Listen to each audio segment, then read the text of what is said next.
Bharatiya Janata party కేంద్ర ఎన్నికల committee ప్రకటించినటువంటి 2వ జాబితాలో మహబూబ్ నగర్ కు సంబంధించి మహబూబ్ నగర్ స్థానానికి పార్లమెంటు అభ్యర్థిగా నా పేరు ప్రకటించినటువంటి నేపథ్యంలో నన్ను మహబూబ్ నగర్ పార్లమెంటు స్థానానికి ఎంపిక చేసినటువంటి నేపథ్యంలో మన ప్రియతమ ప్రధాని నరేంద్ర మోదీ గారికి, జాతీయ అధ్యక్షులు జేపీ నడ్డా గారికి, కేంద్ర హోంశాఖ మంత్రులు అమిత్ షా గారికి, పార్లమెంటరీ బోర్డు కమిటీ సభ్యులకు, రాష్ట్ర అధ్యక్షులు కిషన్ రెడ్డి గారికి, మా జిల్లా పార్టీకి ప్రతి ఒక్కరికి కూడా పేరు పేరున నా యొక్క హృదయపూర్వకమైనటువంటి ధన్యవాదాలు తెలియజేస్తాను.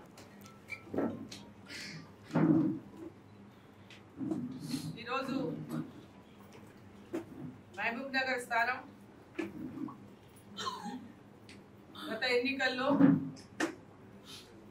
తక్కువ మెజార్టీతో భారతీయ జనతా పార్టీ మరి పోయిన ఎన్నికల్లో ఓడిపోవడం జరిగింది. నేనే ఆనాడు అభ్యర్థిని. ఆ రోజు కూడా కాంగ్రెస్ పార్టీ, టిఆర్ఎస్ పార్టీ ఇప్పుడు పోటీ చేస్తున్నటువంటి అభ్యర్థులు ఆయా పార్టీల నుంచి ఆ రోజు పోటీ చేసిండ్రు. ఆ రోజు టిఆర్ఎస్ పార్టీ అధికారంలో ఉంది, ఈ రోజు కాంగ్రెస్ పార్టీ అధికారంలో. ఆ రోజు టిఆర్ఎస్ పార్టీ అధికారంలో ఉన్న నాడు 7 అసెంబ్లీ స్థానాలు, టిఆర్ఎస్ పార్టీ ఎమ్మెల్యేలు 50,000కు పైగా, ఒక్కొక్క ఎమ్మెల్యే 50,000 నుంచి 60,000కు పైగా మెజార్టీతో గెలిపోతే. ఆ తర్వాత జరిగినటువంటి పార్లమెంట్ ఎన్నికల్లో 2019 మార్చిలో నేను భారతీయ జనతా పార్టీలో చేరడం జరిగింది. మహబూబ్ నగర్ పార్లమెంట్ స్థానానికి ఆనాడు నా అభ్యర్థత్వాన్ని ఖరారు చేసి మరి ఆ రోజు నేను పోటీలో ఉన్నటువంటి సందర్భంలో ఆ రోజు జిల్లా వ్యాప్తంగా కూడా నరేంద్ర మోదీ గారి ఉన్నటువంటి విశ్వాసంతో జిల్లాలో అందరికీ కూడా పరిచయం ఉన్నటువంటి వ్యక్తిగా నా అభ్యర్థిత్వం అయితేనేమి, మోదీ గారి యొక్క నాయకత్వం అయితేనేమి, ఆ రోజు 3,33,353 ఓట్లతో 2వ స్థానంలో భారతీయ జనతా పార్టీ నిలవడం జరిగింది. అధికారంలో ఉన్నటువంటి బీఆర్ఎస్ పార్టీలు ఇక్కడ 7 మంది ఎమ్మెల్యేలు ఉన్నారు. ఈ రోజు కూడా అధికారంలో ఉన్నటువంటి కాంగ్రెస్ పార్టీ నుంచి 7 మంది ఎమ్మెల్యేలు ఉన్నారు. కాకపోతే ఆనాడు కంటే ఈ రోజు గెలిచినటువంటి ఎమ్మెల్యేల మెజార్టీలు మరి అంత పెద్ద మెజార్టీ లేనటువంటి విషయం నాకు అందరికీ కూడా తెలుసు. రాష్ట్రంలో కూడా బొట్టాబొట్టి మెజార్టీతో రాష్ట్ర ప్రభుత్వాన్ని ఏర్పాటు చేసింది కాంగ్రెస్ పార్టీ.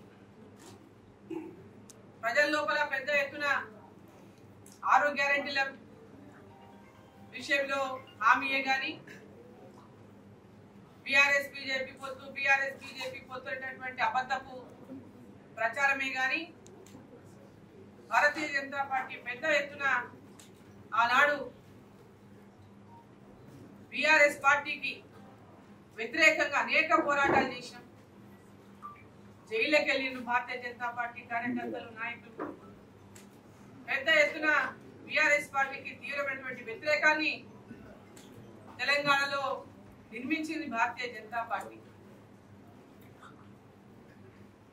ఆనాడు వాస్తవాలతో ప్రజల ముందుకి భారతీయ జనతా పార్టీ వెళ్ళింది.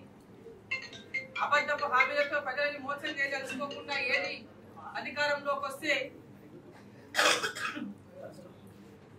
ఏమేమి భారతీయ జనతా పార్టీ ప్రకటించినటువంటి హామీలను నెరవేర్చేటటువంటి విశ్వాసాన్ని కల్పించినప్పటికీ కూడా వారు చేసినటువంటి ప్రచారాన్ని ప్రజల లోపల బీజేపీ, బీఆర్ఎస్ ఒకటే ప్రచారం, 6 గ్యారెంటీలు అమలు చేస్తామనేటువంటి ప్రచారం.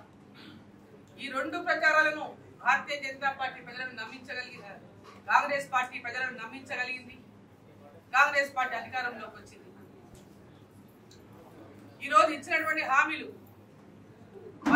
వాళ్ళు ఈ రోజు ఆర్టీసీ బస్సులో మేము మహిళలకు ఉచిత ప్రయాణం అని చెప్పి మేము నెరవేర్చినటువంటి ఒక గొప్ప హామీని అమలు చేసామని చెప్పుకుంటా ఉన్నాం.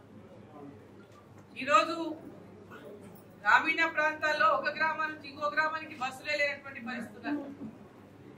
ఏదో పట్టణ ప్రాంతాల్లో ఉన్నటువంటి బస్సుల్లో ఈరోజు మహిళలు ప్రయాణం చేస్తుండవచ్చు, కానీ గ్రామీణ ప్రాంతాల్లో మహిళలకు ఎక్కడ కూడా ప్రయాణ సౌకర్యం పెద్ద ఎత్తున లేదు. ఏదో మెయిన్ గా ఈ ఊరు నుంచి హైదరాబాద్ కో ఇక్కడ నుంచి అక్కడికో కొన్ని సర్వీసెస్ తప్ప ప్రతి ఒక్కరు కూడా మహిళలు ఇవాళ దాంట్లో అందుబడినటువంటి పరిస్థితి లేదు. వాళ్ళు ఇంకోటి ఏం చెప్పిండ్రు, ప్రతి ఒక్క గృహిణికి కూడా 2500 రూపాయలు హామీ ఇచ్చి ప్రతి నెల అందిస్తాము అని చెప్పినటువంటి మాట చెప్పింది. మరి ఇప్పటిదాకా ఎక్కడ కూడా ఏ మహిళకు ఏ ఒక్కరికైనా కూడా 2500 రూపాయలు ఇస్తామనేటువంటి హామీ నెరవేర్చలేదు. రైతులకు 2 లక్షల రూపాయలు రుణమాఫీ చేస్తామని చెప్పిండ్రు. ఇప్పటిదాకా ఏ రైతుకు కూడా రుణమాఫీ అమలు చేయలేదు. 15,000 రూపాయల రైతు బంధు ప్రకటిస్తామన్నారు, రైతు బంధు అందజేస్తామన్నారు ప్రతి ఎకరాకి రైతుకి. ఇప్పటిదాకా ఎక్కడ కూడా ఆ రైతు బంధు రైతులకు అందజేయలేదు. కౌలు రైతులకు 12,000 రూపాయలు అందజేస్తామన్నారు సంవత్సరానికి ఎకరాకి. ఇప్పటిదాకా ఏ కౌలు రైతు కూడా ఆ యొక్క సహకారాన్ని అందించినటువంటి పరిస్థితి లేదు. ప్రతి నిరుద్యోగికి 4,000 రూపాయలు నెలకు నిరుద్యోగ వృత్తి అందిస్తామని చెప్పారు. ఇప్పటిదాకా ఎక్కడ కూడా అటువంటి పరిస్థితి లేదు. ఈరోజు 500 రూపాయలకే సిలిండర్ అందిస్తామని చెప్పారు. కేంద్ర ప్రభుత్వం ఇచ్చినటువంటి సబ్సిడీ అనేది పెద్ద ఎత్తున ఉన్నది. బీపీఎల్ లో ఉన్నటువంటి పేద మహిళలకు కేంద్ర ప్రభుత్వమే పెద్ద ఎత్తున 350 రూపాయల దాకా సబ్సిడీ ఇస్తా ఉంది ఇవాళ. మరి ఈరోజు రాష్ట్ర ప్రభుత్వం 500 రూపాయల సిలిండర్ అంటే కేంద్ర ప్రభుత్వం పోగా వీళ్ళు ఇచ్చేది ఎంతనో ఒకసారి మనం అందరం కూడా ఆలోచన చేయాలి. ఇప్పుడు కూడా ఎక్కడికి ఏ ఒక్క మహిళ కూడా ఇప్పటిదాకా ఒక సిలిండర్ ఉచితంగా 500 రూపాయలకి సిలిండర్ ఇచ్చినటువంటి పరిస్థితి లేదు. 200 యూనిట్ల కరెంటు ఫ్రీగా ఇస్తామని చెప్తూ ఉచితంగా అందజేస్తామన్నారు. ఇప్పటిదాకా ఎక్కడ కూడా ఏ ఇంటికి కూడా 0 బిల్లు ఇచ్చినటువంటి పరిస్థితి లేదు. ఉచిత కరెంటు 200 యూనిట్ ఇచ్చినటువంటి పరిస్థితి లేదు. కేవలం కాగితాల మీదనే, పత్రికల మీదనే బ్యానర్ ఐటమ్లుగా ఈ యొక్క హామీలు నిలబడుతున్నాయి తప్ప అక్కడ ఆ జిల్లాలో ఒక ప్రోగ్రాం పెట్టి ఒక పథకం, ఈ జిల్లాలో ఒక ప్రోగ్రాం పెట్టి ఒక పథకం, అవన్నీ లాంచ్ చేసేసినట్టు లేదా మీడియాలో ప్రచారం చేసుకుంటారు తప్ప ఇప్పటిదాకా గ్రౌండ్ లో ఏది కూడా అమలు చేయనటువంటి పరిస్థితి.